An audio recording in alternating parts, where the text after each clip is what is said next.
दोस्तों, awesome plants channel पर आपका स्वागत है। एक बार पुनः मैं आपके सामने आपका होस्ट अमित त्रिपाठी कुछ नई जानकारियों के साथ उपस्थित हुआ हूं। आशा है आप इन नई जानकारियों से लाभान्वित होंगे। इससे पूर्व चैनल पर मैंने जो डिस्कशन किया था वो पॉट्स के बारे में किया था कि किस प्रकार से गमले चुने जाएं जिनमें बेहतर से बेहतर तरीके से वेट मैनेजमेंट को ध्यान में रखते हुए हम अपने घर की टेरेस पर प्लांट्स ग्रो करा सकते हैं। लेकिन आज मैं एक दूसरी नई जानकारी के साथ उपस्थित हुआ हूं, वो है किस प्रकार से अपने घर की टेरेस के लिए पॉट्स में सूटेबल मिट्टी तैयार की जाए। तो आइए आज हम इसी बात पर डिस्कशन कर रहे हैं। ये आप देख सकते हैं कि ये मिट्टी तैयार की जा रही है। ये मिट्टी किस प्रकार की होनी चाहिए?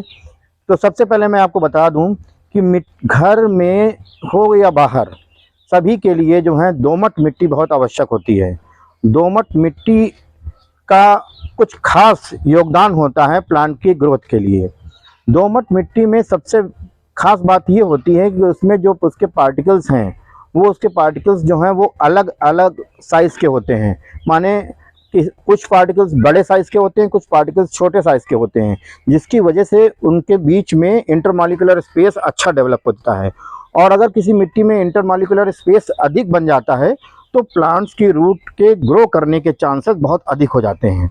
इसीलिए दोमट मिट्टी एक सर्वोत्तम मिट्टी कही जा सकती है पौधों की वृद्धि के लिए। तो ये जैसा कि आपके सामने उपस्थित है, दोमट मिट्टी मैंने ली है। देखिए, प्लांट की ग्रोथ के से संबंधित अगर बात की जाए तो एक लगभग 30% मिट्टी, 30% गोबर की खाद या फिर वर्मी कंपोस्ट ले सकते हैं। वर्मी कंपोस्ट यानी कि केचुए की खाद।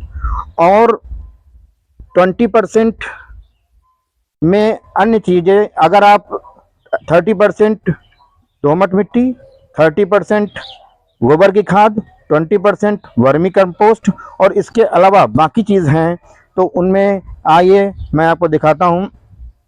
बाकी चीज़ों में बाकी चीज़ों में देखिए, ये वर्मी कंपोस्ट है, ये वर्मी कंपोस्ट है।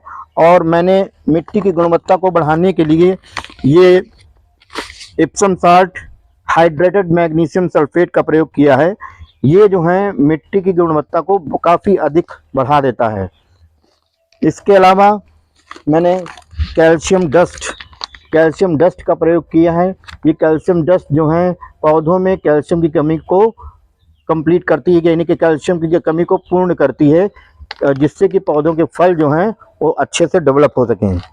इसके अलावा ये नीम खली पौधों की जड़ों में जो कीटाणु और कीड़े लगते हैं उनको मारने का काम करती है, इसका भी उपयोग किया गया है। इसके अलावा ये बोन मील है। बोन मील पौधों में फास्फोरस की कमी को पूरा करती है। तो इन सभी चीज़ों के साथ साथ ढेर सारा कॉम्बिनेशन कुछ इस प्रकार से बनाया गया है, जैसा कि आप देख सकते हैं। ये मैंने धान की भूसी का प्रयोग किया है। धान की भूसी का प्रयोग दोमट मिट्टी के साथ साथ में जो ये धान की भूसी ली गई है, ये उसके बीच की जो पोरसनेस है उस चीज़ को बढ़ा देती है। माने जो इंटरमॉलिक्यूलर स्पेसेस हैं वो अधिक बन जाते हैं धान की भूसी का प्रयोग करने के लिए। इसका एक दूसरा फ़ायदा और भी है। अगर आप घर के टेरेस पर पौधों को उगा रहे हैं तो उसमें ये बहुत अच्छा काम करती है पौधों की ग्रोथ के लिए भी और वेट मैनेजमेंट के लिए भी। वेट मैनेजमेंट में इसका एक अहम रोल है, क्योंकि घर की छत है, उस पर अगर हम ढेर सारी मिट्टी रख देंगे तो उस पर वेट पड़ेगा और उस वेट को कम करना है, हल्का करना है। हल्का करने में भी ये काफ़ी कारगर सिद्ध हुई है। तो इसी प्रकार सबसे जो महत्वपूर्ण चीज़ें हैं, चाहे आप घर के बाहर प्लांट लगा रहे हों या घर के अंदर प्लांट लगा रहे हों, लेकिन अगर आपकी मिट्टी बढ़िया एक नंबर की है तो कोई किसी प्लांट को ग्रोथ करने से कोई रोक नहीं सकता। मैं अपने अगले वीडियो में आपको निश्चित तौर पर अपने गार्डन की सैर कराऊंगा और उसमें तरह तरह के प्लांट्स जो हैं लगे हुए हैं वो भी आप देखेंगे। लेकिन आज का वीडियो सिर्फ इतना ही है कि आप इस मिट्टी के बारे में आप जान सकें कि पौधों के लिए आवश्यक और अच्छी मिट्टी किस प्रकार से बनाई जाए। आशा है ये वीडियो आपको लाभान्वित कर रहा होगा और करेगा। धन्यवाद।